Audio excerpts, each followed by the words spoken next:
Mahkamah Konstitusi memutuskan penyelenggaraan pemilu di tingkat nasional harus dilakukan terpisah dengan pemilu di tingkat daerah. Putusan MK harus menjadi momentum bagi DPR dan pemerintah untuk mempercepat pembahasan revisi Undang-Undang Pemilu. Karena perbaikan sistem pemilu hanya bisa terwujud melalui pengaturan baru lewat revisi Undang-Undang Pemilu. Tentu komitmen dan integritas dari semua pihak untuk menjaga pemilu yang jujur dan adil juga sangat diperlukan. Inilah catatan Kompas TV, putusan MK, momentum perbaikan sistem pemilu.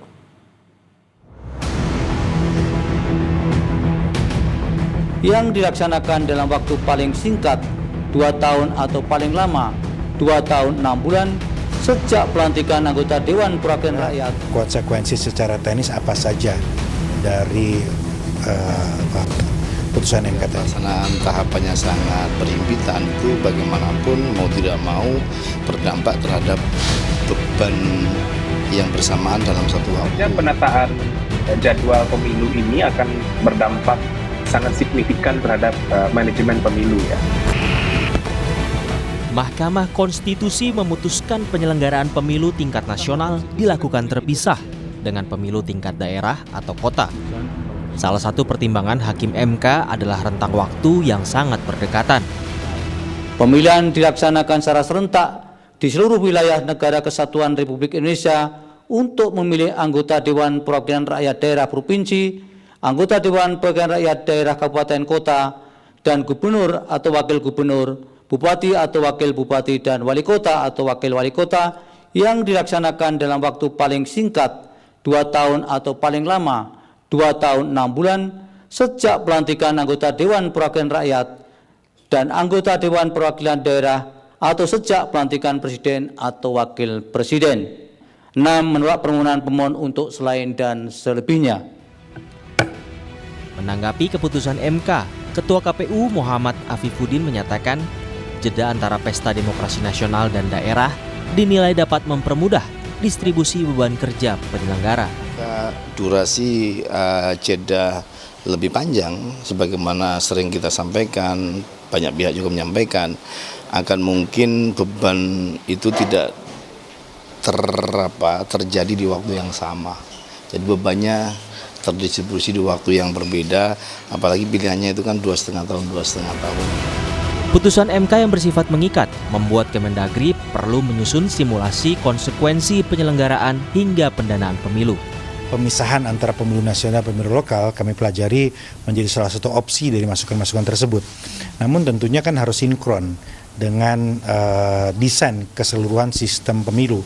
Nah, karena itu kami akan pelajari, kami akan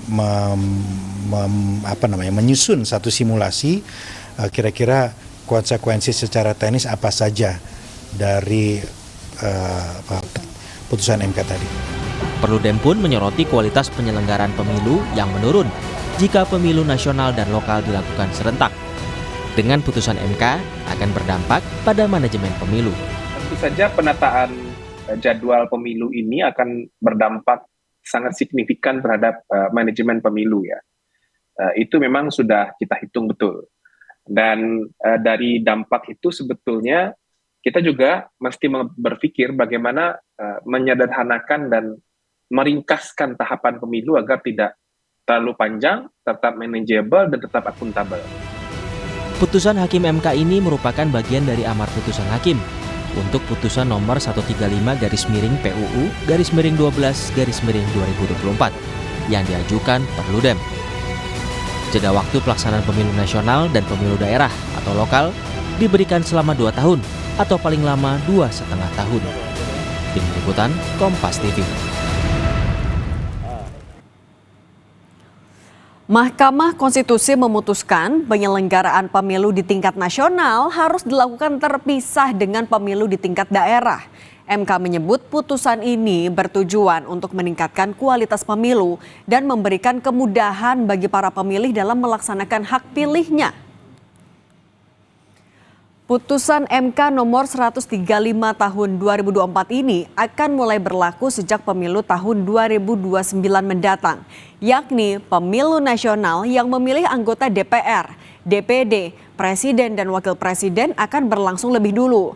Baru 2 tahun atau paling lambat 2 tahun 6 bulan setelahnya, pemilihan di tingkat daerah untuk memilih DPRD, gubernur, bupati, serta wali kota diselenggarakan. Keputusan MK yang mengubah model penyelenggaraan pemilu serentak adalah bagian dari amar keputusan hakim atas permohonan uji material yang diajukan oleh Organisasi Perkumpulan untuk Pemilu dan Demokrasi atau Perludem. Langkah Perludem ini sejalan dengan aspirasi sejumlah pemerhati, akademisi, dan organisasi pemantau pemilu. Mereka menyebut pelaksanaan pemilu di tahun 2024 yang menyelenggarakan pemilu dan pemilihan kepala daerah di tahun yang sama membebani banyak pihak.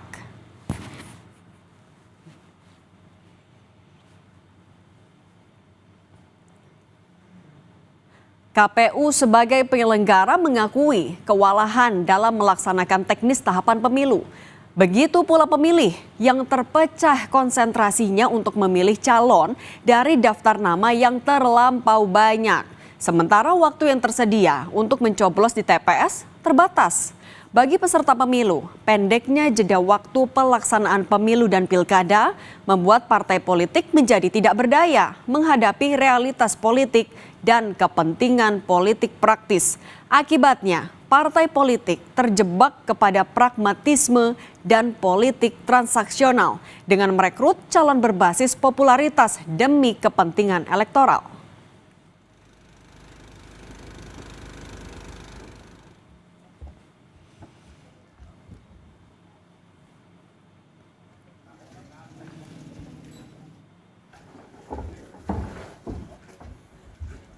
Sistem pemilu yang baik adalah sistem yang bisa memastikan rakyat mudah menyalurkan aspirasi, kompetisi berjalan adil, sistem kepartaian berkembang hingga mendorong pemerintahan berjalan efektif.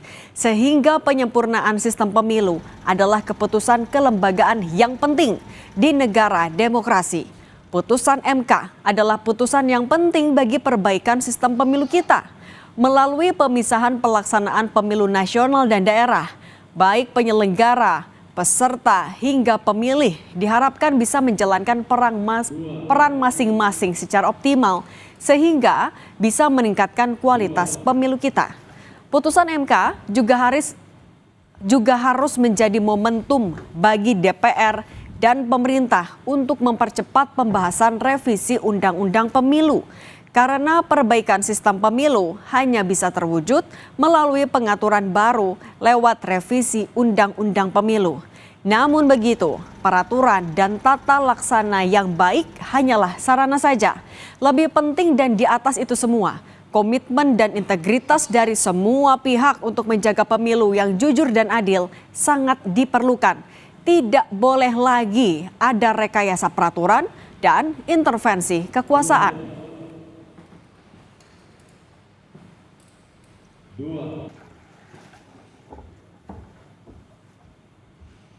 Demikian catatan Kompas TV minggu ini. Sampai jumpa pekan depan.